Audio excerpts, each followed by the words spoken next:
जोहार। मैं आनंद कुमार और आप देख रहे हैं जनमन की बात। दोस्तों, कल मुख्यमंत्री हेमंत सोरेन पटना में थे। वहां उन्होंने राहुल गांधी की वोटर अधिकार यात्रा में भाग लिया। गांधी मैदान में एक सभा को संबोधित करते हुए उन्होंने मोदी सरकार पर हमला किया और चुनौती दी कि अगर दम है तो गद्दी छोड़कर एसआईआर करा लें। हेमंत सोरेन ने कहा कि लोकसभा चुनाव के समय अगर वो जेल में न होते, बाहर होते, तो बीजेपी का झारखंड में खाता भी नहीं खुलता। दोस्तों, झारखंड मुक्ति मोर्चा जो कि हेमंत सोरेन की पार्टी है, हेमंत सोरेन उसके केंद्रीय अध्यक्ष हैं, वो मांग कर रही है कि बिहार में होने वाले चुनावों में महागठबंधन की तरफ से झारखंड मुक्ति मोर्चा को भी कुछ सीटें दी जाएं चुनाव लड़ने के लिए। जेएमएम का तर्क है कि झारखंड विधानसभा चुनाव में आरजेडी को 7 सीटें दी गई थी और आरजेडी को मिनिस्टीरियल बर्थ भी दी गई है। हेमंत सोरेन की सरकार में आरजेडी के एक मंत्री शामिल हैं, तो आरजेडी को भी गठबंधन का सम्मान करते हुए झारखंड मुक्ति मोर्चा को सीट देनी चाहिए। हेमंत सोरेन का कल बिहार जाना, वोटर अधिकार यात्रा में जाना और उसके बाद लालू प्रसाद के घर जाकर उनसे मिलना, इन सब के क्या मायने हैं? क्या बातचीत चल रही है, कुछ बात बनी है? क्या जेएमएम को आरजेडी कुछ सीटें देगा चुनाव लड़ने के लिए? और बिहार झारखंड की राजनीति पर इसका क्या असर पड़ेगा? अगर बिहार में महागठबंधन सत्ता में आता है तो इसका असर झारखंड पर क्या पड़ेगा? इन सब चीज़ों पर आज हम बात करेंगे और चर्चा के लिए आज मेरे साथ हैं वरिष्ठ पत्रकार राकेश रंजन, जो इनके साथ हम बिहार पर चर्चा करते रहते हैं, और उनके साथ ही आज हमारे साथ जुड़ रहे हैं शशि सिंह, जो कि स्टेट्समैन के बिहार झारखंड ब्यूरो प्रमुख हैं, वरिष्ठ पत्रकार हैं और बिहार पर, झारखंड पर और देश की राजनीति पर उनकी अच्छी खासी नज़र रहती है और उनका एक अपना नज़रिया है चीज़ों को देखने का। तो आइए जुड़ते हैं। राकेश रंजन जी हमारे साथ हैं, शशि सिंह जी थोड़ी देर के बाद जुड़ेंगे और ये वीडियो थोड़ा लंबा है लेकिन इसको पूरा देखिएगा तो आपको झारखंड बिहार की राजनीति को समझने में मदद मिलेगी। बिहारी बनाम झारखंडी का जो एक कॉन्फ्लिक्ट चलता है उसको समझने में मदद मिलेगी और झारखंड की कुड़मी राजनीति पर जो शशि सिंह जी के विचार हैं वो आप सुनेंगे। क्यों आखिर कुड़मी झारखंड में सबसे बड़ी राजनीतिक ताकत होने के बावजूद बिखरे हुए हैं और सत्ता में उनकी भागीदारी इतनी कम क्यों है? इन सारी चीज़ों पर चर्चा करेंगे। आइए जुड़ते हैं। तो हमारे साथ जुड़ चुके हैं राकेश रंजन जी। बिहार पर हम लोग चर्चा करते रहते हैं, लेकिन आज बात, क्योंकि राकेश जी काफी लंबे समय तक झारखंड में भी उन्होंने पत्रकारिता की है, बिहार में भी की है, तो अनुभव इनको दोनों तरफ का है। हेमंत सोरेन कल गए, वोटर अधिकार यात्रा में शामिल हुए और एक तरह से उन्होंने संदेश दिया कि बिहार में जो महागठबंधन है वो बिल्कुल एकजुट तरीके से लड़ रहा है। लेकिन एक बात हम ये जो देख रहे हैं कि झारखंड मुक्ति मोर्चा लंबे समय से ये मांग करता आ रहा है कि बिहार में भी उसको चुनाव लड़ने के लिए कुछ सीटें दी जाए और उसका तर्क है कि उसने झारखंड में आरजेडी को सीटें दी थी, आरजेडी कोटे का एक मंत्री भी है। तो इस ग्राउंड पर जो बिहार के सीमावर्ती इलाके हैं, चाहे वो संथाल परगना से सटा हुआ इलाका हो, जमुई जैसे इलाके हों या फिर पूर्णिया में जहाँ आदिवासी आबादी है, सीटें चाहिए। तो हेमंत सोरेन जो गए हैं, क्या उनके जाने का कोई फर्क पड़ेगा? क्या वो सीटें उनको मिल पाएंगी? और दूसरा जो लालू प्रसाद से उनकी जो मुलाकात थी, इस पर भी हम लोग आएंगे, लेकिन पहले ये इस बात पर चर्चा कर लेते हैं कि क्या जिस तरीके से, चूंकि वो इंडिया अलायंस के एक बड़े चेहरे हैं और मुख्यमंत्री हैं फिलहाल, वो एक राज्य के, बड़े राज्य के, जो क्षेत्रफल में बिहार के बराबर है, आबादी में भले 1/3 है लेकिन क्षेत्रफल में लगभग जी, बिहार के बराबर का इलाका है। क्या असर पड़ेगा उनके जाने का? देखिए सियासत में अगर हेमंत सोरेन को देखिए और लालू जी के परिवार को देखिए तो मोटा मोटी जो स्थिति है, शिबू सोरेन का भी अपना इतिहास रहा है, उनका भी अपना कानूनी जो होता है, बहुत कुछ उन्होंने भी उसको झेला है और आगे बढ़े थे।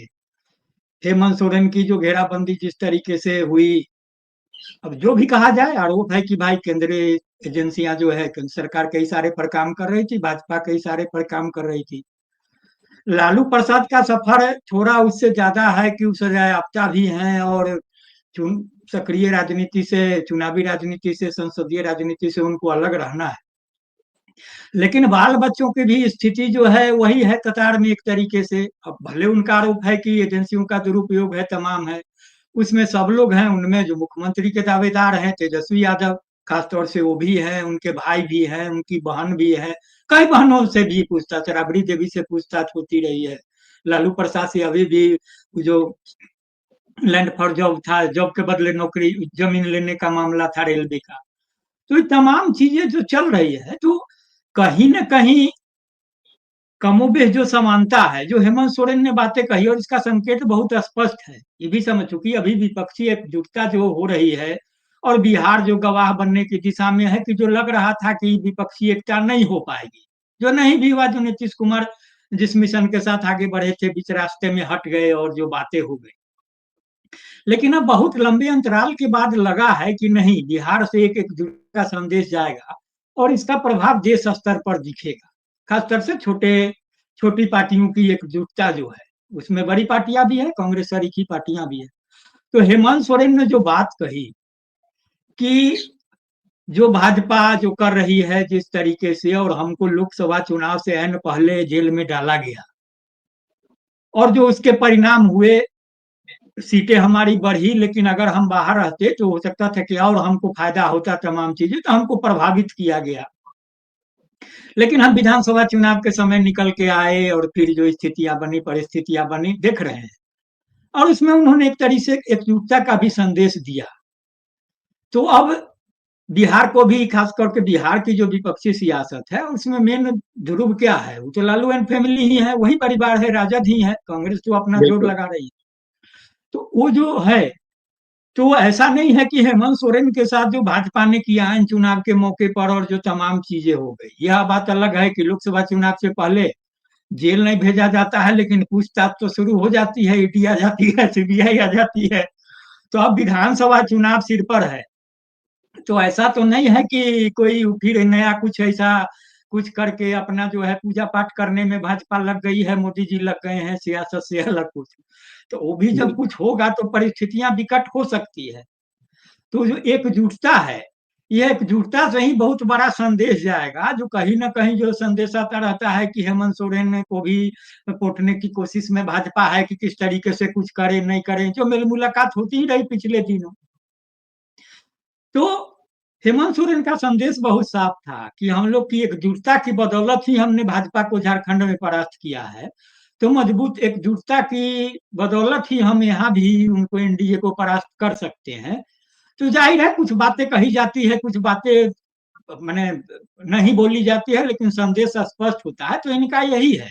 हेमंत सोरेन ने संदेश दिया है कि भैया हमको यहाँ भी करिए, हम भी भाई भाई हैं, और मिलकर के एक महान लक्ष्य की अगर प्राप्ति करनी है, बड़े लक्ष्य की, तो थोड़ा सबों को तरजीह देनी होगी। और उदाहरण सामने है कि अगर हम बंटके रहेंगे तो फिर बड़ी मुश्किल होगी। तो स्वाभाविक है, और हमको नहीं लगता है जो स्थिति है, आपको तेजस्वी यादव ने भी कहा भी कि भाई हम जेल जाने से नहीं डरते हैं, हम लालू जी के लड़के हैं, और ये तमाम चीजें, तो कहीं ना कहीं घबराहट जो विपक्षी खेमे में है कि हम तमाम एकजुट हो जाए, सब कुछ कर लें, लेकिन जो अतीत है और जो फिर मामला है, उस सब से कैसे पीछा छुड़ाएंगे, क्या करेंगे। तो हमको लगता है कि अब जबकि इस रैली के बाद अब लोग बैठने वाले हैं, तो हमको लगता है कि मिल बैठ के करेंगे। और यहाँ तो एक बात है ना सर, कि भले जो दिख रहा है कि जब स्वार्थ आगे आता है ना, तो वहाँ कोई सिद्धांत बहुत पीछे रह जाते हैं, और सब है तो कहते हैं ना कि बाढ़ के समय जो एकजुटता वाली बात होती है, सब सांप बिच्छू सब एक डाल पर होते हैं, तो बिहार में भी यही स्थिति है कि एनडीए को परास्त करने की दिशा देश स्तर पर देख लीजिए, तो सबकी एकजुटता अगर हुई है, तो यहाँ अब यही परीक्षा यही होनी है कि सब अपने अपने कुछ स्वार्थ को किनारे करके पहले एकजुट होइए, पहले सत्ता हासिल करिए, फिर लड़ लीजिएगा, तय कर लीजिएगा कि किनको क्या पाना है नहीं पाना है, बहुत लंबी चीज है, ये जो वक्त की जरूरत है। तो अब देखना होगा, अभी तो है, अब शुरुआत हो रही है, अब देखिए क्या होता है। अभी तो दो चार रोज सब लोग आराम करेंगे अभी जो कि लंबी यात्रा चली है और सब कुछ है, तो इसके बाद कुछ स्पष्ट होगा। लेकिन संकेत साफ है, हेमंत सोरेन ने भी इशारों में बात कही, और उधर से भी जो बातें कही गई है उससे स्पष्ट है कि इस बार कम से कम वो गलती न होगी जो बराबर होती रही है चुनाव में। जी। तो हेमंत सोरेन का जो कल का जो दौरा था पटना का, एक चीज तो बिल्कुल साफ हो गई है, जो एक तरह से चीजें झारखंड में भी फैलाई जा रही थी, जिस तरह से हाल के दिनों में भाजपा नेताओं से उनकी नजदीकी बढ़ी थी, गुरुजी जब दिल्ली के गंगाराम अस्पताल में थे तो प्रदेश बीजेपी के भी बड़े नेता जाकर उनसे मिले, लगभग सारे नेता गए मिलने। बाबूलाल मरांडी गए, रघुवर दास गए, जो सांसद थे वो भी गए। उनके निधन के बाद राजनाथ सिंह आए। जब गंगाराम में मोदी गए थे तो कहीं न कहीं ये कयास लग रहा था कि हेमंत सोरेन कहीं बीजेपी के नज़दीक तो नहीं जा रहे हैं। और जैसा उन पर कानूनी कार्रवाई सब चली पिछले दिनों, तो लोग कह रहे थे कि हो सकता है कि राज्य में सरकार ज़रूर चला रहा है यूपीए की, लेकिन केंद्र से भी नज़दीकियाँ बना के रखेंगे ताकि भविष्य में रास्ते खुले रहें और झारखंड के लिए चाहे वो फंड लाना हो या सेंट्रल जो स्कीम्स लानी हो, तो उस पर काम हो सकेगा। लेकिन कल जिस तरह से वे हमलावर दिखे, उसमें ये रास्ता तो अब दिखाई देना बंद हो गया है कि वो बीजेपी से किसी तरह का उनका अ अ, छुपा हुआ भी कोई गठबंधन हो सकता है या बीजेपी के प्रति उनका कोई सॉफ्ट कॉर्नर है। ये तो दिखाई नहीं दे रही है। और जहाँ तक बिहार चुनाव में तरजीह की बात है तो झारखंड इस मायने में अलग है कि झारखंड के हर बड़े शहर में एक छोटा-सा बिहार ज़रूर रहता है। लेकिन बिहार में वो बात नहीं है। बिहार में वो बात नहीं है कि बिहार के हर बड़े शहर में कोई झारखंड का कोई बहुत इन्फ्लुएंस नहीं है। और जिस तरह का ट्रीटमेंट जब बिहार ने झारखंड में रहते हुए जब बिहार बटा नहीं था, जिस तरह का ट्रीटमेंट झारखंड के इलाके को मिलता था या यहाँ के लोगों को जिस तरह से बिहार में देखा जाता था, क्या उसको देखते हुए आपको लगता है कि वो चीज़ें बिहार के लोगों की मानसिकता से हट गई हैं? झारखंड को वो इक्वल स्टेट की तरह देखते हैं या अभी भी उसी दर्जे से देखते हैं जैसे बिहार बँटने के पहले देखा करते थे? देखिए, बिहार के आम जनमानस की बात करिएगा ना, तो आम जनमानस में अभी भी झारखंड को अलग नहीं मानता है। और आपने कहा भी कि झारखंड क्या है, हर एक जगह छोटा-छोटा बिहार है, जहाँ देख लीजिए आप, जो भी कम से कम औद्योगिक इलाके हैं, जो शहर हैं, वहाँ तो है ही है मामला है। ये जो सियासत होती है ना अपने तरीके से, तो मैंने वही कहा कि अब जो है कि अपने छोटे-छोटे स्वार्थ को किनारे रख कर के ही फिर एकजुटता करनी होगी, तब आगे बातें बढ़ेगी। अब जनता को समझाना होगा कि हम जो कर रहे हैं एक बड़े लक्ष्य के लिए है और वहाँ जनहित जो है सर्वोपरि है। सियासत है, सत्ता तो चाहिए ही चाहिए ना, जो भी हम कह रहे हैं, तो हम सत्ता में नहीं रहेंगे तो क्या कर लेंगे, नहीं कर लेंगे। तो इस हिसाब से बातें हैं। और देखिए, कुछ स्तर पर जो बातें होती है ना, जैसे आप बोलिएगा कि जेएमएम वगैरह का जो मामला है, तो उन्होंने बहुत राष्ट्रीय फलक पर अपने को स्थापित करने की बहुत तो मेहनत भी नहीं की है ना। उड़ीसा में आप देख लीजिए, थोड़ा कभी चुनाव हो जाए तो लड़ जाइए, कभी कुछ बंगाल के कुछ सीटों पर जाकर लड़ जाइए, तो इस तरीके से नहीं होती है। अब चूंकि राष्ट्रीय पार्टी का, जैसा कि हमारी जानकारी में है, तो पुष्टि आप करिएगा कि कुछ मान्यता वगैरह मिलने की बात हो रही है कि कुछ बुरा, तो अब है कि मिलजुल करके आगे बढ़ने की। और आप देखिएगा कि जो भाजपा से बातें हो रही थी ना, जो बीमार हुए या फिर मेल मिलाप, राजनाथ सिंह आए, खासतौर से राजनाथ सिंह की यात्रा को ज्यादा तरजीह दिया गया कि राजनाथ सिंह आ करके मिले हैं, तो उस तरीके से कुछ बातें होंगी। लेकिन आप बिहार विभाजन के समय से देखिए, झारखंड ने, जेएमएम ने तकरीबन 50 साल लड़ाई लड़ ली, अब तक जो 50 साल का हो गया, उस बिल्कुल। समय उस समय 25 साल का होगा, तो जो भी महत्वाकांक्षाएं रही होगी, शिबू सोरेन की भी रही होंगी। जब विभाजन हुआ और जो सहमति बनी, उस समय तो, विभाजन के समय तो स्वाभाविक तौर पर, चूंकि केंद्र में भाजपा की सरकार थी और लालू जी ने यहाँ से प्रस्ताव दिया था, राबड़ी देवी की सरकार थी, स्वाभाविक है कि उसमें था, इनकी महत्वाकांक्षा रही होगी कि अब तो अपना राज्य बनेगा, तो अगुआ राज्य के हम ही मुखिया होंगे भाजपा के बिल्कुल। साथ। लेकिन बंटवारे के साथ क्या हुआ था, आप देखे होइएगा ना कि बाबूलाल मरांडी जब मुख्यमंत्री बने थे और यही शिबू सोरेन वगैरह विपक्षी धड़े में, जब लालू प्रसाद ने कहा कि हमारी लाश पर झारखंड बनेगा और तमाम चीजें होंगी, ठीक है, परिस्थितियां बदली और विभाजन हुआ, तो जब नया राज्य बना, तब फिर तो तत्कालीन परिस्थिति में तमाम लोग साथ आ गए, लालू जी साथ हो गए, जेएमएम साथ हो गई, तमाम हो गई। अब बाबूलाल मरांडी को बाबूलाल मरवारी किसने कहा? अब शिबू सोरेन नहीं कहा था, आपको याद होगा उस समय कि पूंजीपतियों हुँ, की पार्टी, बाहरियों की पार्टी हो गए, बिहारियों की पार्टी हो गए, तमाम चीजें हो रही थी। फिर कालक्रम में परिस्थितियां बनी, भाजपा के साथ भी जेएमएम की सरकार बनी और ये तमाम चीजें हो गई।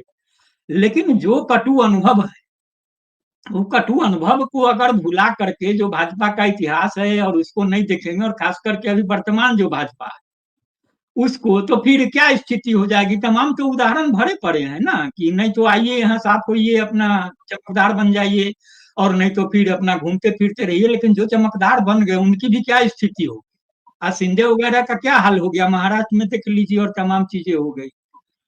तो बिहार में ही जो लोग भाजपा में चले गए उनकी क्या स्थिति हो गई, बड़ी महत्वाकांक्षा लेकर के आए हुए थे। आपको तो आरसीपी सिंह का याद होगा, नीतीश कुमार के खासम खास राजनीति में लाए और नीतीश को ही समझाने लगे कि अरे उनसे पहले हम आईएएस ऑफिसर थे और क्या क्या थे। लेकिन आज के तारीख में स्थिति कहाँ हो गई, कहाँ चले गए और तमाम चीजें हैं।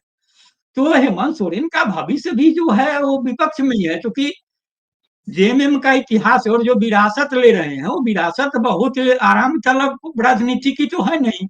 शिबू सोरेन ने बिल्कुल। भी तो लंबी लड़ाई लड़ी है और तमाम चीजें हैं। ठीक है, सत्ता होती है, सहूलियतें बढ़ जाती है तो आप आराम तलबी हो जाते हैं, तो ठीक है। लेकिन यहाँ करके आप लंबी यात्रा नहीं कर पाएंगे। अरे हेमंत सोरेन को भी लंबी यात्रा करनी है, तमाम चीजें हैं। और असल परीक्षा तो अब होनी है उनकी कि अब तो पिता नहीं रहे और जो विरासत संभाल रहे हैं, तो अब तक तो पिता को सामने रखकर भी काम चलता था कि भैया गुरुजी हैं, तमाम चीजें हैं। बहुत लोग चुप रहते थे, इनके कुछ गलत निर्णय भी हो जाएं जिससे वो असहमत हो तो फिर भी चुप रहते थे। लेकिन अब तो परिस्थितियां ऐसी नहीं होगी, अब तो इनको जी। अपना तय करना होगा, इनका मूल्यांकन होगा, उस आधार पर बातें होगी। तो इसीलिए जो उन्होंने बातें की है कि एकदम सधे तरीके से कि कहाँ जाना है, तो जहां जाना है ये बातें तो स्पष्ट है कि भैया विपक्षी एकजुटता जो है उसी में हमारा भविष्य है। हम भाजपा से अलग राह ही लेकर के चलेंगे, अलग लाइन लेकर ही चलेंगे, भाजपा को ही हम दुश्मन मानेंगे और जिस तरीके से बातें होंगी और उस हिसाब से हमारा भी भविष्य तय होगा, विपक्ष का भी भविष्य तय होगा, हमारे नेतृत्व में झारखंड का भी भविष्य तय होगा। तो इस रूप में है। तो देखिए, आपकी बात से मैं सहमत हूँ, क्योंकि शिबू सोरेन हो या हेमंत सोरेन, इन दोनों लोगों ने बीजेपी के साथ रहकर भी देखा है, उनके साथ सरकार चलाकर भी देखा है।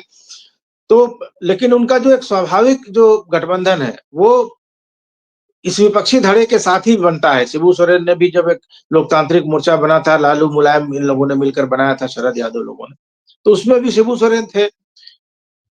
और उनका जो जो वोट बैंक है, जो आदिवासी मुसलमान पिछड़ा का जो वोट बैंक है, वो भी मेल खाता है कि वो उधर ही रहे, क्योंकि इधर आने के बाद फिर वो वोट बैंक छिटक जाएगा मुसलमानों का और आदिवासियों का। लेकिन बिहार में हेमंत सोरेन का जाना, क्योंकि उनकी पूरी राजनीति झारखंड में बिहारियों के विरोध पर केंद्रित है। 1932 का खतियान हो, जल जंगल जमीन का मामला हो या शोषण आदिवासियों का मामला हो, इन सब पर कहीं ना कहीं टारगेट हमेशा बिहारियों को ही किया जाता है। इसके लिए दोषी बिहारियों को ही करार दिया जाता है। हेमंत सोरेन मुख्यमंत्री रहते हुए भी पिछले कार्यकाल में कई बार ऐसे बयान दे चुके हैं कि झारखंड आंदोलन में बिहारी लोग हमारे ही लोगों के छाती पर पैर रखकर गाली देता था। तो जब जब ये पूरी एक तरफ से बिहारियों को जिम्मेदार ठहराते हैं झारखंड वासियों की दुर्दशा के लिए, फिर बिहार में जा रहे हैं और बिहार में जो जिस तरह से वो बोल रहे हैं, तो क्या एक आम बिहारी उससे कनेक्ट कर पाता है?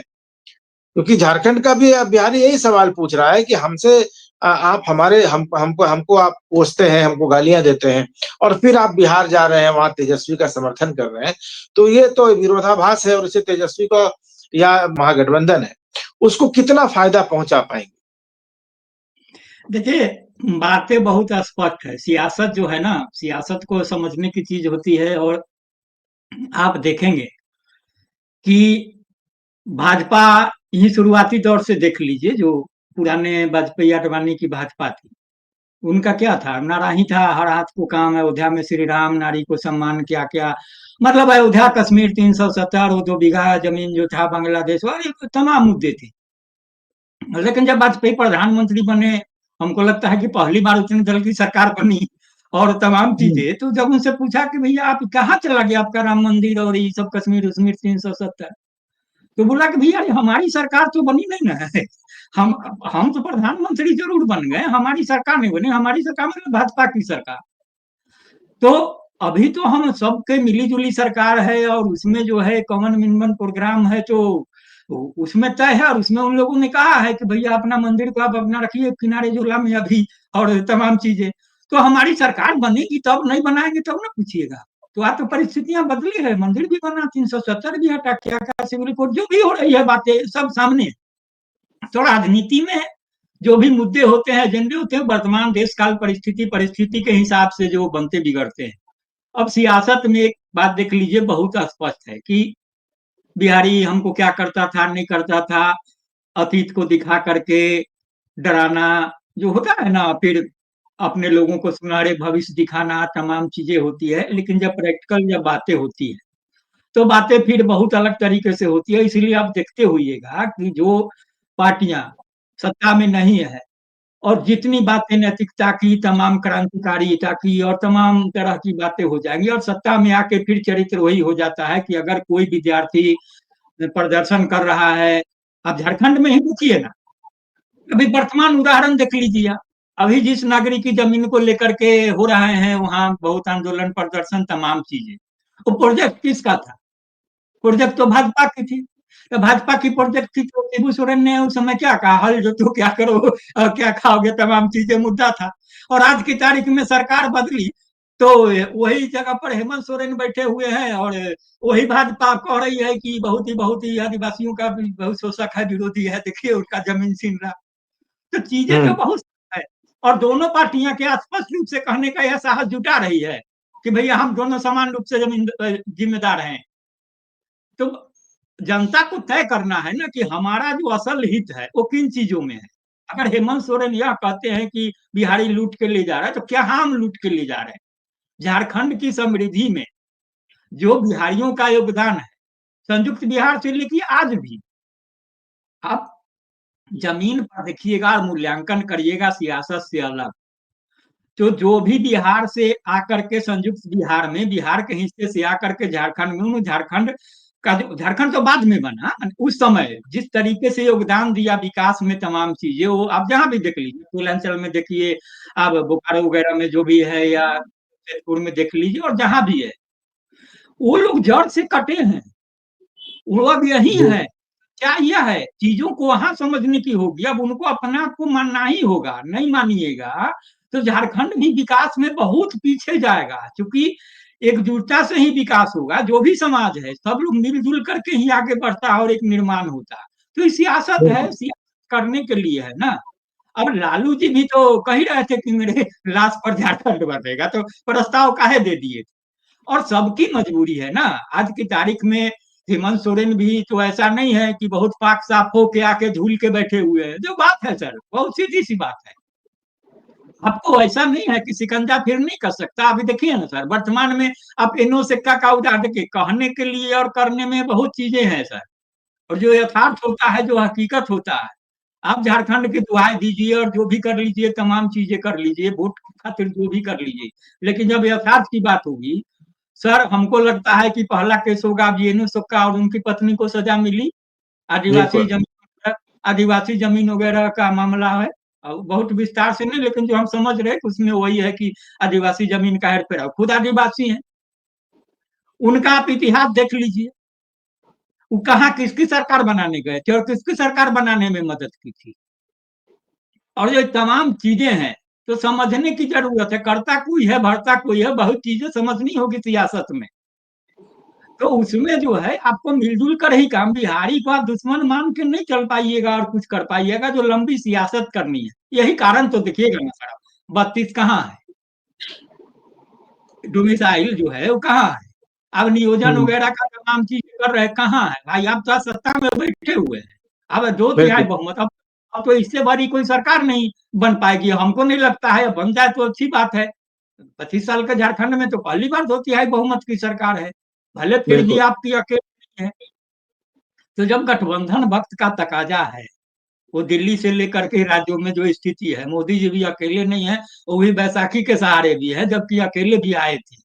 तो परिस्थितियां जो है उसको देख करके समय के हिसाब से चलना होगा। कुछ मुद्दे हैं उसको किनारे करना होगा, और तमाम चीजें हैं। नौकरी, अब नौकरी को का किसको झांसा दिखाइएगा, क्या करिएगा? इसीलिए तो आप देख रहे होंगे कि जिस जिस मंच पर हेमंत सोरेन थे, वही तो तेजस्वी भी थे। तो तेजस्वी ने भी तो वहां डोमिसाइल की बात की कि हम्म। भैया इन नीतीश कुमार ने नहीं डोमिसाइल उमिसाइल क्या कर रहे थे, सबके लिए खोल के रखे थे। तो हम बोले तो हम्म। हमारे पीछे पीछे चल रहे थे डोमिसाइल का। तो बातें तो विरोधाभासी वहां भी हो गई, अगर समझिएगा तो बातें चलती रहती है। समझना जनता को है कि क्या है नहीं है। और फिर नौकरी, कितना नौकरी आप सरकारी क्या दे रहे हैं और नहीं दे रहे हैं, और किस तरीके की बातें हैं। और जहां अब तमाम चीजें खुली हो गई, खुला बाजार है, खुला सब कुछ, पूरी दुनिया चल रही है, वहां योग्यता के बल पर, प्रतिभा के बल पर ही आदमी आगे बढ़ेगा। कोई सरकार संरक्षण देके अब किसी को बढ़ाने की स्थिति में नहीं है। और सरकार की जो भूमिका है उसका तो एक अलग विश्लेषण है और वही तरीके की बातें हैं।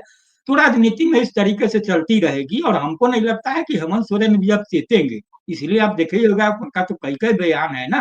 पिछले बार भी हमको याद आ रहा है कि विधानसभा में संभवतः उनकी घेराबंदी हो रही थी, बाहर में कोई कच रहा था, तो बोल रहे थे, कह रहे नौकरियां कहाँ है कि आप ही क्या करिएगा, जो जो है उसको तो मिलिए न रहा है, तब कहा हुआ आरक्षण और क्या बात कर रहे हैं, जो तमाम तरीके की बातें हैं। तो राजनेता तो समझते ही है ना, तो ले दे के है जनता को भरमाना है।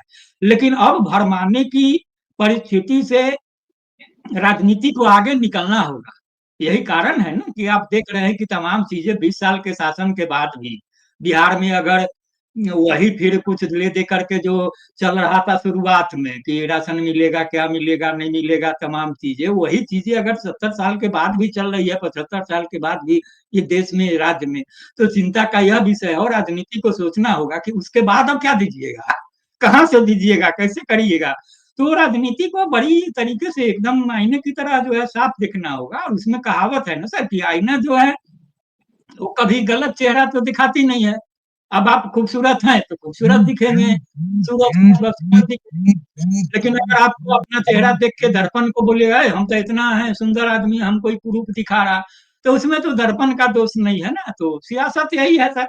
हमारे साथ शशि जी जुड़ गए हैं। शशि सिंह जी जी स्टेट्समैन के ब्यूरो चीफ हैं और बिहार झारखंड दोनों देखते हैं।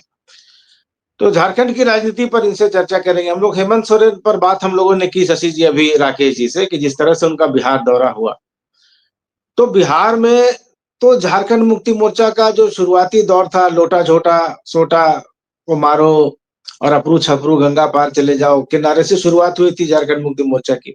अभी भी 1932 के खतियान को लेकर या आदिवासी अस्मिता के नाम पर हमले का निशाना बिहारियों पर ही होता है। और वही हेमंत सोरेन जब बिहार में जाकर वहां के मंच पर लोग एसआईआर के खिलाफ बोलते हैं या फिर बिहार में अपनी बात कहते हैं, तो यहाँ भी जो लोग हैं जिनकी जड़ें बिहार में रही हैं, जो जो बिहारी डायस्पोरा झारखंड में है, जो अपनी जड़ों से कट गया है, वो बेचारा न बिहार का रह गया है और झारखंड में उसको लोग मानते नहीं है कि वो झारखंडी है। उसके मन में एक सवाल आता है, और वहां बिहारियों के मन में भी, चूंकि वो खबरों से जुड़े रहते हैं, तो उनके मन में भी एक सवाल आता है कि अपने राज्य में तो बिहारियों को ये टारगेट करता है और हमारे यहाँ आकर भाषण दे रहा है। इस कॉन्फ्लिक्ट को आप कैसे देखते हैं? सबसे पहले तो सबका नमस्कार। पहली बार आपने मुझे अपने शो पे बुलाया, धन्यवाद। ये चर्चा जो भी सरफेस हुई है, कल जो हेमंत सोरेन लालू जी से मिलने गए थे, तो वो जो तस्वीरें थी उसी से सारे कयास लग रहे हैं कि ये वहाँ मतलब आरजेडी से समीप जा रहे हैं, जबकि आरजेडी मतलब वहां पर उनको अपने लिए सीट चाहिए। मूल बात यही है कि इनको अपने लिए सीट चाहिए, जिसके लिए कई महीनों जेएमएम से, की डिमांड भी है ना, जेएमएम तो लगातार डिमांड कर रहा है। लेकिन ये डिमांड कहीं स्टैंड नहीं करता है, क्योंकि एक तो पहले कि इनकी पार्टी का नाम ही इनको अपने राज्य में सीमित कर देता है। इससे बाहर ये जा नहीं पाएंगे और इनका दावा कभी भी बिहार में नहीं बनेगा। इसके पीछे बहुत सारे कारण हैं, जिसमें कि अगर आप किसी भी राज्य को देखेंगे तो उसके जो भी सीमावर्ती इलाके होते हैं, तो सीमा पर दोनों ही राज्यों के थोड़ा सा अंदर आते हैं किसी भी सीमा में, तो दूसरे राज्य का एक प्रभाव रहता है। तो झारखंड के मामले में थोड़ा सा अलग है, क्योंकि झारखंड के जितने भी सीमावर्ती इलाके हैं, चाहे वो बिहार हो, बंगाल हो, उधर उड़ीसा हो, तो इसमें कभी भी बंगाल की तरफ अगर घुसते हैं तो वहां आपको झारखंड नहीं दिखेगा। झारखंड में बंगाल जरूर दिखेगा। बिहार में घुसेंगे तो झारखंड नहीं दिखेगा। बिहार के लोग जब झारखंड के जो बॉर्डर में आते हैं तो वहां आपको बिहार दिखेगा। तो ये जो अगर हार्डकोर, अगर जिसको झारखंड झारखंड का आइडिया बोलते हैं, वो बहुत ही सीमित है। यहां तक कि मेरा तो यही मानना है कि आज भी झारखंड को बने 25 साल हो गए, लेकिन झारखंड के हर शहर में एक पॉकेट आपको ऐसा मिलेगा जो आज भी बिहार है। अगर हम रांची का उदाहरण लें तो आप समझ जाइए कि हिनू के बाद, हिनू, हटिया, धुरवा, ये सब बिहार है साहब। इसमें कोई मतलब कोई कंफ्यूजन नहीं है। धनबाद बिहार है, रामगढ़, हजारीबाग एक पॉकेट है। बाकी अभी और उससे थोड़े पहले आप बात कर रहे थे इनके इनके नारे की, तो राजनीति में तो जुमलाबाजी चलता है, वो भी एक जुमला ही था। और ऐसा अगर आपको याद हो तो लालू जी ने तो यही कहा था कि झारखंड हमारे लास्ट पे बनेगा। जिनने फिर बनाया प्रस्ताव भी हाँ, उन्हीं की सरकार ने पारित करके भेजा। जिनने बनाया वो चले गए, जो अपने लास्ट पे बनवा रहे थे अभी भी बचे हुए हैं, ईश्वर उनको दीर्घायु करें। लेकिन ये सब जुमले हैं, अगर जाना होता तो क्या मतलब बस चले गए होते ना, 25 साल हो गया होता इनको, इनकी इनकी मतलब हम लोग पुण्यतिथि मना रहे होते। खैर, ये सब जुमलेबाजी है, राजनीति में चलते रहता है। झारखंड की राजनीति की जो फैब्रिक जो मुझे समझ में आता है, इसमें बिहारियों को पंचिंग बैग बना के रखा गया है, उनकी कोई अहमियत नहीं है यहाँ पे। असली राजनीति यहाँ पर झारखंड के आदिवासी और कुर्मी वाला जो पार्ट है वो, और तीसरा मुस्लिम, इनके बीच में ही तालमेल है। बाकी सब लोग पंचिंग बैग बना करके अपना प्रेशर रिलीज करते हैं, बिहारियों का इसमें कोई रोल नहीं है, और वो यहाँ की राजनीति में उनकी कोई दखल भी नहीं है, कोई कंफ्यूजन में ना रहे। तो ये मोटा मोटी मुझे इनका दिखता है कि अभी वहां बिहार में इनका कोई दावा नहीं बनता है, देंगे भी नहीं वो लोग। राजद जो है अपना यहाँ का सीट भले छोड़ दे, बिहार में एक सीट नहीं देगा, उसकी अपनी राजनीति है। आपको क्या लगता है राकेश जी, मिलेगा जेएमएम को कोई सीट?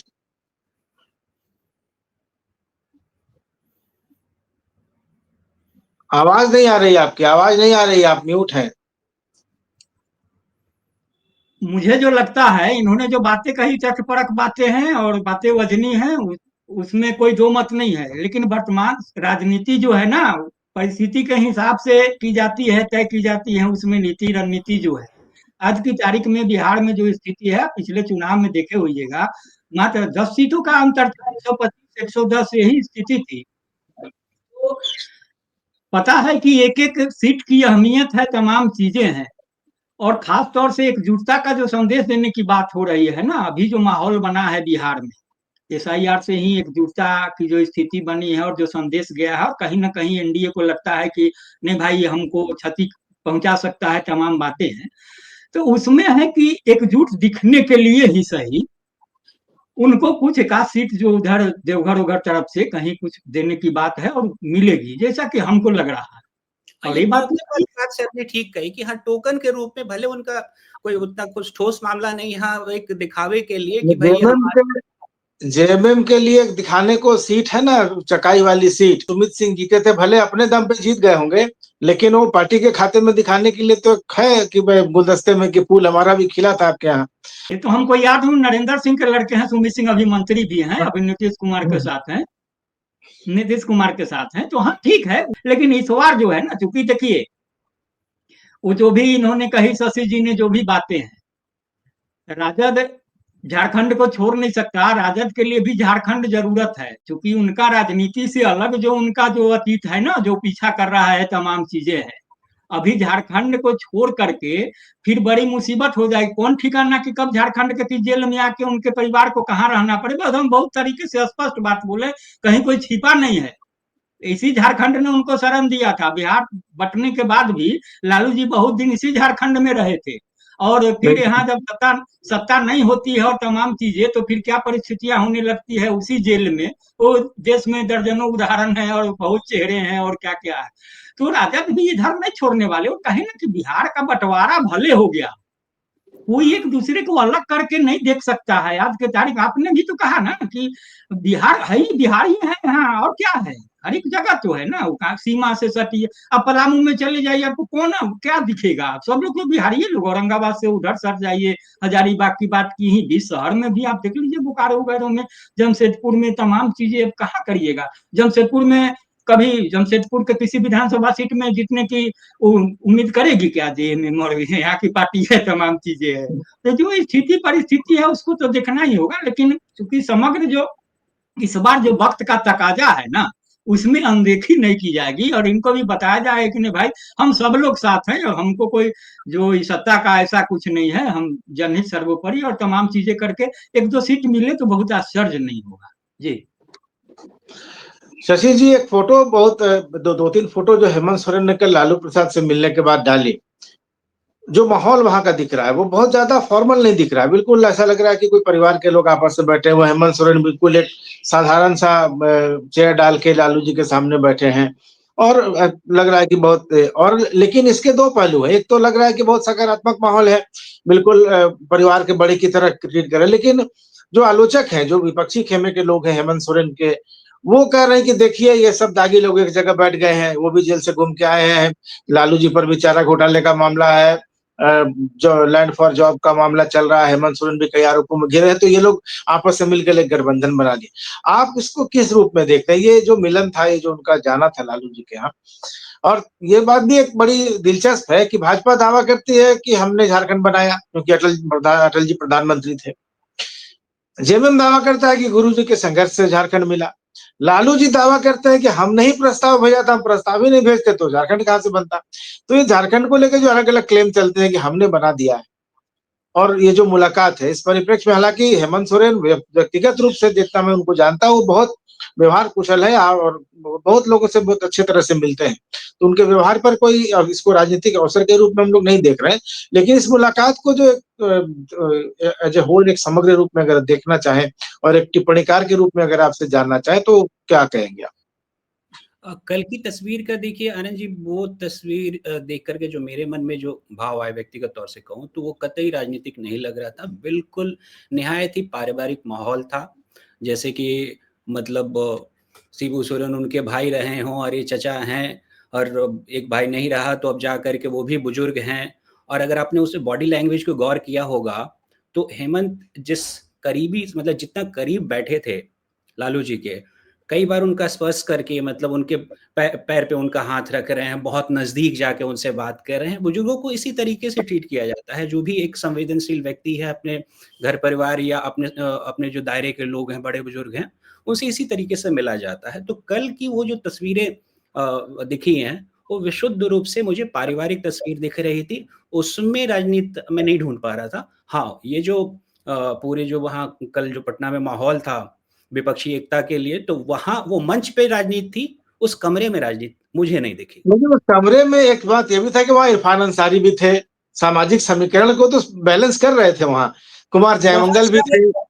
बहुत सारे नेता नेता अगर जो हैं अगर इस वक़्त अगर ने वो व्यक्तिगत मुलाकात होती तो हेमंत सोरेन जाते, लेकिन ये उधर मनोज झा बैठे हुए थे, इधर इरफान अंसारी बैठे हुए थे, तो ये मुलाकात कतई हम झारखंड कांग्रेस के अगर नेताओं अगर के लिए जी, झारखंड कांग्रेस के नेताओं के साथ अभी एक बड़ी दिक्कत चल रही है। वो फोटो अपॉर्च्युनिटी ढूँढते रहते हैं, और खास करके अगर आप इन दिनों हालिया समय के अगर हेमंत सोरेन की तस्वीरें देखें, तो उनके करीब जाने की जो ललक है ना सब में, तो वो वहाँ मुझे दिख रही थी। और इरफान वगैरह तो ऐसे भी कैमरा सेवी हैं, वो जहाँ उनको मौका मिले मुंडी घुसा देते हैं, तो वो ठीक है। बस ये साथ में एक है कि अगर आप कहीं गए हैं तो अपने 4 दोस्तों को लेकर के घर प अपने रिश्तेदार या अपने किसी जानने वाले के जाते हैं, तो बस यही साथ में चले गए थे। वहीं एक आयोजन में गए थे तो चलो चचा से मिल लेते हैं, वो वाला माहौल मुझे दिख रहा है। तो भले वो राजनीतिक लोग थे, लेकिन वो पूरा उस कमरे में राजनीति मुझे नहीं दिखी। जी। तो एक बात तो हो गई। एक मैंने आपका पोस्ट देखा था फेसबुक पर 3-4 दिन पहले। मैंने बाद में फिर आपका रेफरेंस देते हुए वीडियो भी बनाया था। ये मामला था कुर्मियों का।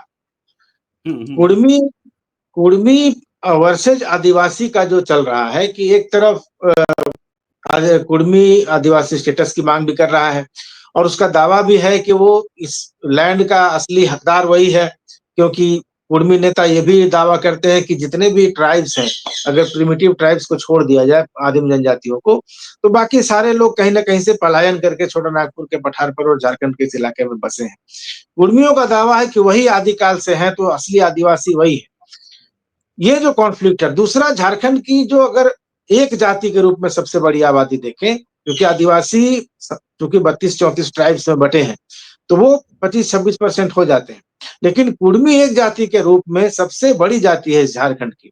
लेकिन सत्ता में जहां तक हकदारी की बात है, तो कुर्मी, जैसा आपने शब्द ने किया था कि झोला ढोने वाली जाति रह गई है, अलग अलग हिस्सों में लोग बटे हुए हैं। कुर्मी पॉलिटिक्स क्या आपको लग रहा है कि ऐसे ही बटा रहेगा, या कभी एक राजनीतिक, जैसे बिहार में हम बात करते हैं अति पिछड़ा की, महादलित की, मुसलमानों की, यादवों की, उस तरह से क्या झारखंड में कुर्मी कभी एक संगठित जाति बनकर एक कोई राजनीतिक शक्ति के रूप में उभरती हुई आपको दिखाई दे रही है? ऐसे कोई प्रयास हो रहे हैं? बड़ा रोचक विषय है ये। झारखंड ऐसे तो सभी लोग जानते हैं कि आदिवासी राजनीति का केंद्र है, आदिवासी माहौल है यहाँ। लेकिन आदिवासी जितने सरल है, आदिवासियों की राजनीति उतनी सरल नहीं है। झारखंड की राजनीति ऊपर-ऊपर जितनी हल्की-फुल्की दिखती है, यहाँ बहुत पेच है। अब पेच इनके आपस में ही है। अगर हम थोड़ा-सा पीछे चलें, झारखंड मुक्ति मोर्चा के गठन के, तो उस समय 3 शख्सियतों ने मिलके इसकी स्थापना की थी। एक बंगाली, दूसरा महतो जी और तीसरा विशुद्ध आदिवासी। ठीक। अब यहाँ पर बाकियों से लड़ने के लिए आप तो ठीक। उसको ये भी कह सकते थे कि जो जिनको आपने बंगाली कहा वो मजदूरों के सर्वहारा वर्ग के प्रतीक थे। हाँ, उनको एक कम्युनिस्ट महाजनी प्रथा से शोषित वर्ग के प्रतिनिधि थे और एक यहाँ के जमीन और जो सबसे बड़ी जमीन वाली जाति थी उसके प्रतिनिधि थे। एक अलग-अलग सामाजिक वर्गों के भी प्रतिनिधि थे। और उस समय विलेन का चेहरा मतलब जो दिखाया गया, बनाया गया, एक हमेशा क्या होता है ना कि नकारात्मकता को एक शक्ल देनी होती है। अगर शक्ल नहीं देंगे तो बड़ा डाइल्यूट हो जाता है। तो उस समय सबसे आसान शक्ल जो दिखी वो बिहारियों को वो शक्ल दे दी गई। लेकिन बात इतनी नहीं थी। अगर इस शोषण की बात की जाती है तो अब यहाँ फैब्रिक को देखते हैं। झारखंड की जो फैब्रिक है ना, इस सबको बाहर कर दीजिए। ये चाहे अंग्रेजों के जमाने से अंग्रेजों को भी बाहर कीजिए, ये जो अभी बिहारी जो कि यहीं के हैं, लेकिन चलिए इनको भी बाहर कर दीजिए। बचते हैं यहाँ 3। एक यहाँ का जो व्यावसायिक समुदाय है जिसको कि साहू जी लोग को हम कहते हैं, जो वणिक समुदाय है। उसके बाद जो खेतिहर समुदाय यानी कि कुर्मी लोग हैं, और तीसरा आदिवासी। ये सारा जो डायमेंशन है ना, इन्हीं 3 के बीच में है। रस्साकसी इन 3 के बीच में है और जो 2 इकट्ठा होगा वो मजबूत हो जाता है। लेकिन इसी बीच में मुस्लिम राजनीति भी धीरे-धीरे यहाँ बहुत गहरी हो गई। पहले यहाँ पर झारखंड में मुस्लिम राजनीति की इतनी मतलब चर्चा नहीं होती थी। ये खास करके ये बंगाल इफ़ेक्ट है। बंगाल में जिस तरीके से डेमोग्राफी चेंज हुआ, उसका चूँकि सीमावर्ती इलाका है, तो धीरे-धीरे यहाँ आ गया है। लेकिन असली राजनीति इन्हीं 3 के बीच में है। बनाया भले इन्हीं लोगों ने, और बड़ा अच्छा एक मुद्दा निकाला कि भाई शोषण तो हो ही रहा था, इसमें तो कोई दो राय नहीं। तो मुद्दा तो बन गया, लेकिन जैसे ही जब ये सत्ता के करीब पहुंचते दिखे, तब सत्ता की भागीदारी के सत्ता मिले किसको, हम तीनों में से, इसकी मारामारी हुई और उसी में शिबू सोरेन आगे निकल गए और बाकी को पीछे रख दिया गया। तो एक तरीके से कुर्मी समुदाय जो यहाँ है वो धोखे का शिकार है हर बार। ये तो झारखंड मुक्ति मोर्चा से मिला हुआ धोखा है। और चूंकि वो कृषक समुदाय है, तो कृषक समुदाय दुनिया में कहीं भी देखिए जो जमीन से जुड़ी हुई वो थोड़े स्वाभिमानी होते हैं। तो यहाँ का मतलब झारखंड के जो कुर्मी लोग भी हैं, ये भी थोड़े मुझे स्वाभिमानी दिखते हैं। और मतलब बर्बाद हो जाएंगे लेकिन किसी का झोला पीछे जाने से थोड़ा सा हिचकते हैं ये लोग। तो यही बात है कि हमेशा से इनका आपस में, और सारे बड़े दल, चाहे कांग्रेस में देख लीजिए कोई बड़ा कुर्मी नेता उभर नहीं पाता है, बीजेपी की भी वही हालत है, जेएमएम की तो खैर उनका मतलब क्या बोले, वो संतरे की तरह एक थे, अंदर में सब फाके अलग अलग थी। तो ये सबसे बड़ी जातीय समूह होने के बाद भी ये आगे नहीं, मतलब मुख्यमंत्री की कुर्सी से अभी भी बहुत दूर हैं।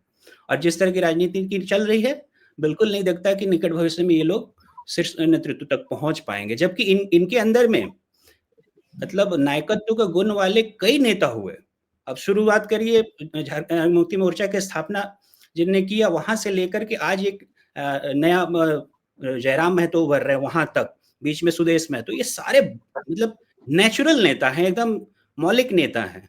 लेकिन कभी भी वो शीर्ष तक नहीं पहुंचेंगे क्योंकि इनकी एक लिमिटेशन है। इनको जातीय पार्टी का तमगा इनके साथ जुड़ा हुआ है। जब तक ये समुदाय किसी बड़ी पार्टी के पीछे नहीं जुड़ेगा, जैसे कि मान लीजिए कि सुदेश महतो अगर बीजेपी का हिस्सा होते तो आज मैं एक दावे के साथ कहता हूं ये झारखंड के सबसे बड़े नेता होते।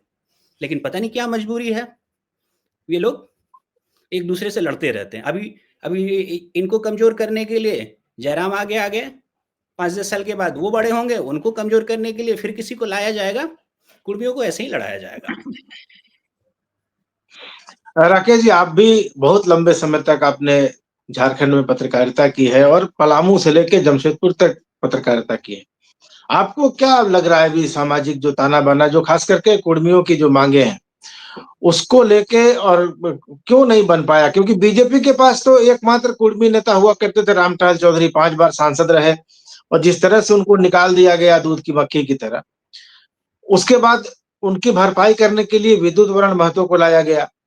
माना जाता है कि जमशेदपुर लोकसभा सीट में कुर्मियों का बहुत प्रभाव है, इसलिए कुर्मी नेता चाहिए, तो उन्होंने विद्युत महतो को लिया है। पर विद्युत महतो कुर्मी नेता नहीं है, कुर्मी है इसलिए नेता उनको बीजेपी ने बनाया, लेकिन कुर्मी बीजेपी के साथ नहीं आ पाया।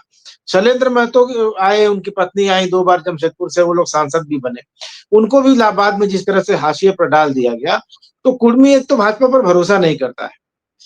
जो पुराने लोग हैं, जो विनोद बिहारी महतो, शिबू सोरेन के साथ से चले आ रहे हैं, वो इस तबका अभी भी जेएमएम के साथ है। लेकिन जो नया खून है, जो 1995 से लेके अभी तक का के जो आयु वर्ग के लोग हैं, जो 30-31 साल के लोग हैं, उनका रुझान हमेशा एक 10-15 साल के बाद वो एक नए नेता की तलाश करते हैं। जब झारखंड बना तो 2000 में सुदेश महतो जीते थे, निर्दलीय ही थे, यूजीडीपी के टिकट पर जीते थे। बाद में उन्होंने आजसू पार्टी बना ली और उसके बाद अभी देखिए क्या हालत हो गई पिछले 2-3 चुनाव से।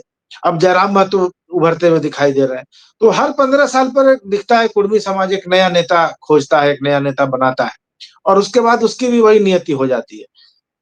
तो झारखंड में जब तक एक समाज के रूप में और एक वोट बैंक के रूप में कुर्मी आगे नहीं बढ़ेगा, तब तक ये चलता रहेगा। और खास करके मुसलमानों की जो बात हो रही है, आपने देखा मोदी आए पिछली बार झारखंड बिहार में, उन्होंने वहां भी वही बांग्लादेशी घुसपैठ डेमोग्राफी का जिक्र किया।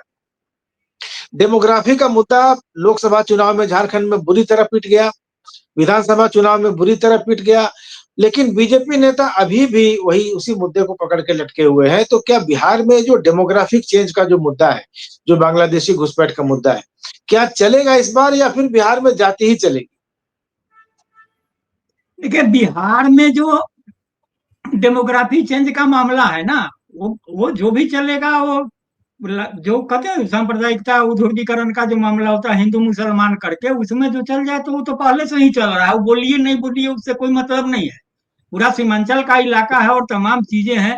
वहां आप देख लीजिए, पूर्णिया में ठीक है बीजेपी भी जीतती रही है, तो उसके कारण वहां भी जो वोट बैंक है और जो हिसाब किताब है उसका, वहां भी जातीय काट के ही कारण होता है, उसमें वो नहीं होता। लेकिन अररिया वगैरह में चले जाइएगा, बहुत नजदीक उधर किशनगंज वगैरह में, तो वहां जो स्थितियां होती है, बिहार में जाति से अलग नहीं कुछ हो सकते हैं। ये बात बिल्कुल सही है। वहां झारखंड से परिस्थितियां अलग है। झारखंड में भी जो जाति की बात हो रही है, तमाम चीजें हो रही है। यहाँ की जो जातिवादी राजनीति और बिहार में बहुत फर्क है। देखिए, महत्वाकांक्षा का जो स्तर होता है ना, और महत्वाकांक्षा की अगर एक सीमा तय करिए, हदबंदी करिए, तो उसमें देखिए कि महत्वाकांक्षी होना अच्छी बात है, लेकिन आपकी महत्वाकांक्षा कहाँ तक जाने की है। आपको मुखिया बनना है, अगर राजनीति की बात कर लें तो आपको मुखिया बनना है, प्रमुख बनना है, विधायक बनना है कि एमपी बनना है, उसी हिसाब से तय कर लीजिए कि प्रमुख बनना है कि मुख्यमंत्री बनना है कि प्रधानमंत्री बनना है।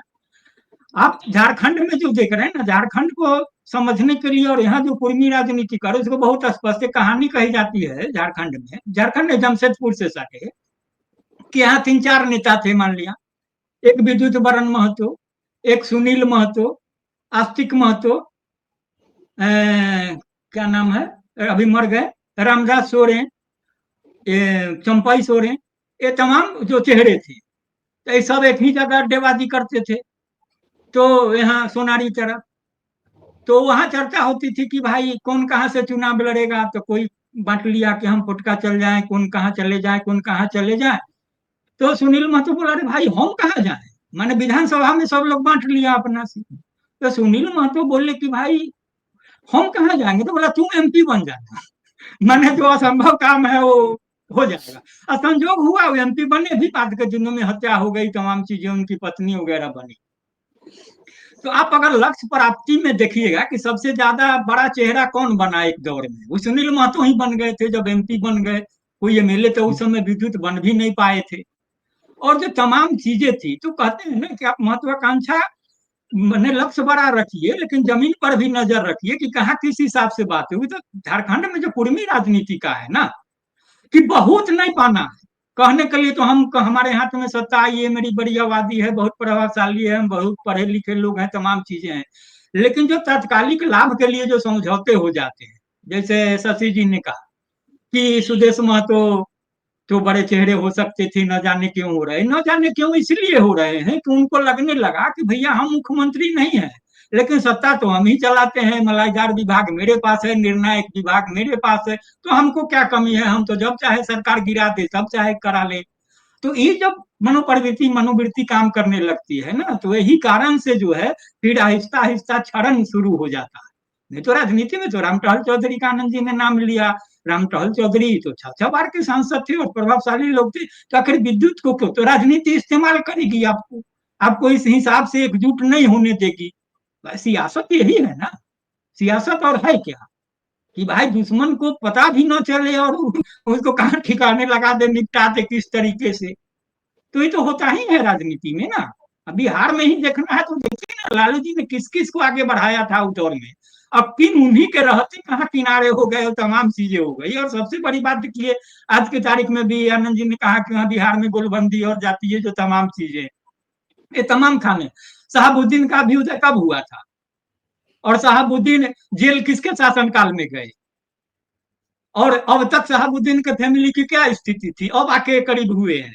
तो फिर अब तो आपको तो लालू जी ही इस्तेमाल करेंगे ना, आपको कहीं कोई जगह नहीं मिली तो पूरा घूम फिर के फिर अब लालू जी के ही पास आ गए।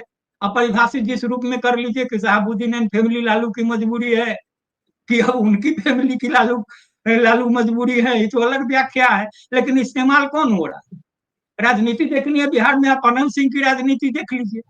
अनंत सिंह कभी नीतीश जी के साथ, कभी लालू जी के साथ, उनको नहीं जरूरत पड़ा वो जेल भेज दिए, उनको नहीं जरूरत पड़ा फिर वो बाहर निकाल लाए। जो चल रहा है आज की तारीख में देखिए क्या हो रहा।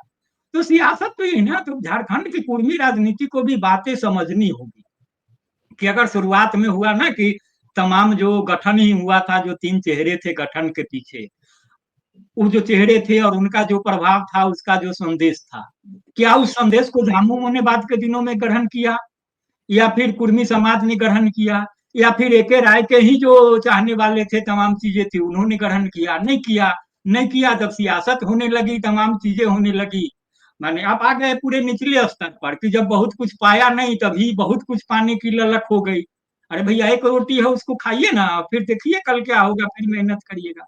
तो महत्वाकांक्षाएं जब आने लगती है ना, तो वही स्थिति होती है। तो सियासत का तो शॉर्टकट कुछ होता नहीं है, तो शॉर्टकट की राजनीति से उबरने की जरूरत यह है, इसको देखने की समझने की जरूरत है। जो हमको लग रहा है बिहार में जाति से अलग नहीं सोचिए, जाति से अलग तो पूरा देश नहीं सोच रहा है, कहाँ बोलिएगा। तो प्रधानमंत्री तक भी अपना परिचय किस रूप में देते हैं, कहते भले जिस रूप में है, तो क्या बोले। अब आज के तारीख में तो सबसे बड़ा भारत का चेहरा कौन हो सकता है, तो यही स्थिति जी। डेमोग्राफी पर बात कर रहे थे, क्या चलेगा वहां बिहार में? हाँ देखिए बिहार में डेमोग्राफी कोई नया कर करके फिर कहे ना कि वही गलत दाव होगा। झारखंड में जो दाव हुआ था ना, बीजेपी को इस सब पचड़े में पड़ने की जरूरत नहीं है। बीजेपी को सीधी सी बात यह है वहां कहने की कि भैया हमने जिस तरीके से 20 साल में बिहार को जहां लाया, जो जहां लाया वो तो दिख रहा है, वो तो छिपा हुआ नहीं ना। बिहार बहुत बदला है। अब देखिए बिहार में मैंने हम कोई हो सकता है कि किसी के पक्ष विपक्ष में बातें चली जाए, लेकिन हम बिहार के भी हैं, वहां के रहने वाले हैं, तो हम देखते हैं समझते हैं। बिहार में अगर एनएच की हालत खस्ता थी, वहां स्थिति थी कि उस पर चल नहीं पाते, तो भैया आप भले वो केंद्र का रोड हो, किसका भी रोड हो, वो बिहार की सड़कें हैं, बिहार की जो सरकार है उसकी जिम्मेदारी है कि अरे कुछ हमारे घर के आगे कोई सड़क होती है तो टूट जाती है, तो क्या करते हैं कि हम सरकार का कोसने लगते हैं कि कम से कम गड्ढा उड्ढा भर के आने जाने लायक बनाते हैं। तो भाई लालू जी मुख्यमंत्री थे, उनका काम था कुछ गड्ढे को भर तो कम से कम देते ना, बहुत मजबूत नहीं बनाते। तो वहां बोर्ड लगा दिया बिहार में, पहली बार हम लिखा, हमको लगता है देश में उदाहरण होगा कि वहां लिखा हुआ मिलता था यह पथ भारत सरकार के अधीन है। अरे भैया तो हम वहां डूब के मर जाए बिहार का आदमी, और पूछने जाए कि डूबते हुए देखे कि बिहार में हम नहीं डूब रहे, बिहार सरकार के रोड में नहीं डूबा, भारत सरकार के रोड में डूब गया। तो कम से कम बिहार के लोग वो तो बोर्ड नहीं देख रहे, बिहार बदलाव तो दिख रहा है ना। अब स्वाभाविक है कि जब होता है कि कहीं कुछ नहीं है तो कपड़ा हो गया तो थोड़ा और अच्छा हो जाए, तब साइकिल से मोटरसाइकिल हो, मोटरसाइकिल से कार हो, कार से फिर हवाई जहाज हो। तो है, महत्वाकांक्षाएं होती इस दिशा में आगे बढ़नी है। तो वहां दिखाना यह है कि भैया इतना किया, अब और करेंगे जो कर रहे हैं। आप वो जाइएगा गोलबंदी के सरीखे ना, तो फिर बहुत वहां हानि हो जाएगा, फिर कहीं झारखंड वाली स्थिति ना हो जाए। हमको जो लग रहा है वो जहां होना है वो होना है। वो फायदा उनको, बीजेपी को नहीं उससे मिलने वाली है उस गोलबंदी से, यकीन मानिए। गोलबंदी ठीक है, मुस्लिम के खिलाफ हिंदू गोलबंदी की आप कोशिश करेंगे, तो हिंदू गोलबंदी तो बिहार में होगी नहीं। होगी वहां यादव जी के पास रहेंगे, कुर्मी नीतीश जी के पास रहेंगे, भूमिहार भाई ठीक है आपके पास रहेंगे, और राजपूत भाई दोनों तरफ रहेंगे। ब्राह्मण भाई कहाँ रहेंगे, कुशवाहा जी कहाँ जाएंगे, पासवान जी के साथ रहेंगे, माझी जी के पास रहेंगे। तो आप जोड़ते रहिए, कुनबा इस तरीके से हो, फायदा हो तो अलग बात है। हमको नहीं लगता है सर, ये काट नहीं हुआ जी। तुम शशि जी से आखिरी सवाल करेंगे, लंबा वीडियो हो गया, कि बिहार में अगर महागठबंधन की सरकार बन जाती है, झारखंड पर उसका क्या असर पड़ेगा? उत्साह बढ़ जाएगा यहाँ का महागठबंधन का। मतलब जिस तरीके से क्योंकि अभी क्योंकि भाजपा, मैं आपको रोक रहा हूँ थोड़ा, बीजेपी यहाँ पहले से ही बिल्कुल एक चुनाव हारने के, दूसरा चुनाव हारने के बाद बिल्कुल निष्प्राण हो गई है। बीजेपी में कुछ नहीं दिखाई दे रहा है। और ये लोग, जो मैसेज आ रहा है कि हेमंत बीजेपी के नजदीक आ गए हैं या ये हो गए हैं, ये भाजपा की तरफ से उड़ाई जा रही खबरें हैं, कि ताकि उनको थोड़ा भाव मिलता रहे और उनको ये, लोगों में ये बना रहे कि नहीं, सत्ता हमारे हाथ में आ सकती है। क्योंकि सत्ता में इतने लंबे समय तक रह गए हैं कि अभी 5-6 साल सत्ता से दूर रहे हैं, तो बिल्कुल अब उनसे रहा नहीं जा रहा है। दूसरा, बीजेपी में वही पुराने चेहरे हैं, कोई नयापन दिखाई नहीं दे रहा है। और जो पुराने चेहरे थे वो बिल्कुल अब निस्तेज हो गए, अब किसी काम के रहे नहीं, पुराना अपना लेके घूम रहे हैं बस्ता। वैसे में अगर बिहार में भी सरकार बन जाती है और झारखंड में पहले से सरकार है, बीजेपी का क्या होगा? बीजेपी में भी उनके पास चेहरा नहीं है, वो सम्राट चौधरी जैसे लोगों को लेकर घूम रहे हैं। तो क्या देखते हैं बीजेपी का भविष्य झारखंड में? हाँ, वहाँ और ये झारखंड और बिहार की दोनों, मतलब दोनों जगह पे बीजेपी की स्थिति एकदम एक जैसी हो जाएगी। और अगर ऐसा होता है तो फिर जो विपक्ष का जो गठबंधन है, ये इनका उत्साह एकदम सातवें आसमान पे होगा। क्योंकि बिहार, झारखंड जीतना और बात है, बिहार जीतना मतलब फिर वो कहते हैं ना कि बल्लियों उछलेंगे, ये खूब तमाशा खूब होगा। फिर ये फिर तो आगे आगे के इसका इम्पैक्ट तो राष्ट्रीय राजनीति पर भी पड़ेगा, क्योंकि वहां भी मोदी की सरकार तो बहुमत की सरकार नहीं है। क्योंकि हमेशा अगर आप देखें तो बिहार में जितना मैक्सिमम हो सकता था, ऑलरेडी बीजेपी उस लिमिट तक पहुंच चुकी है। वहां से उसको कम ही हो, मतलब इससे ज्यादा कहां जाएंगे। तो अगर वो हारते हैं तो फिर उनको लोकसभा चुनाव में भी बहुत मतलब डिफेंसिव होना पड़ेगा, बहुत संभल के खेलना पड़ेगा। तो ये अफोर्ड नहीं कर सकते, बिहार को लूज करना बीजेपी अफोर्ड नहीं कर सकती।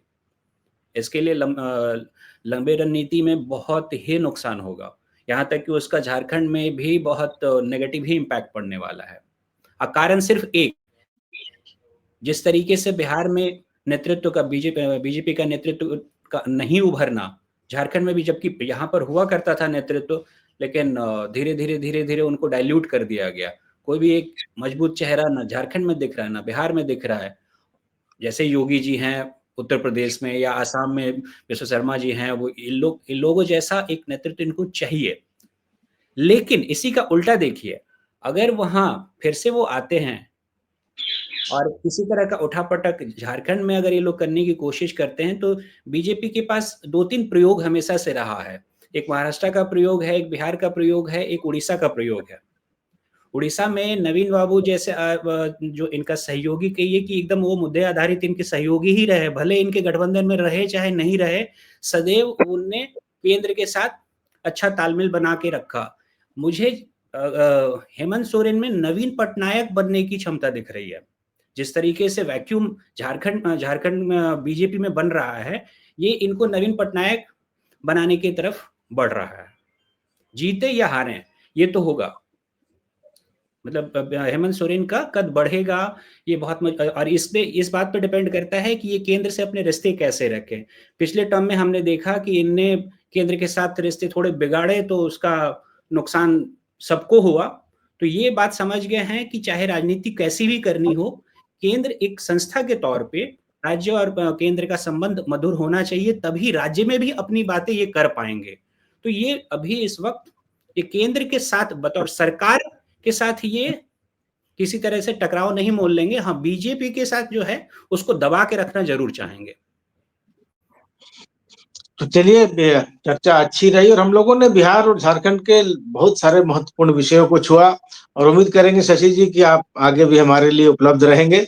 राकेश जी तो हमारे नियमित एक्सपर्ट हैं, एक एक्सपर्ट आप भी हमारे साथ जुड़ेंगे तो अच्छा लगेगा, हमारे दर्शकों को भी आनंद जरूर आया होगा।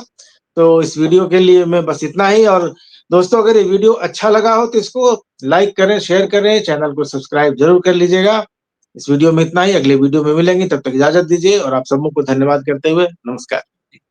नमस्कार।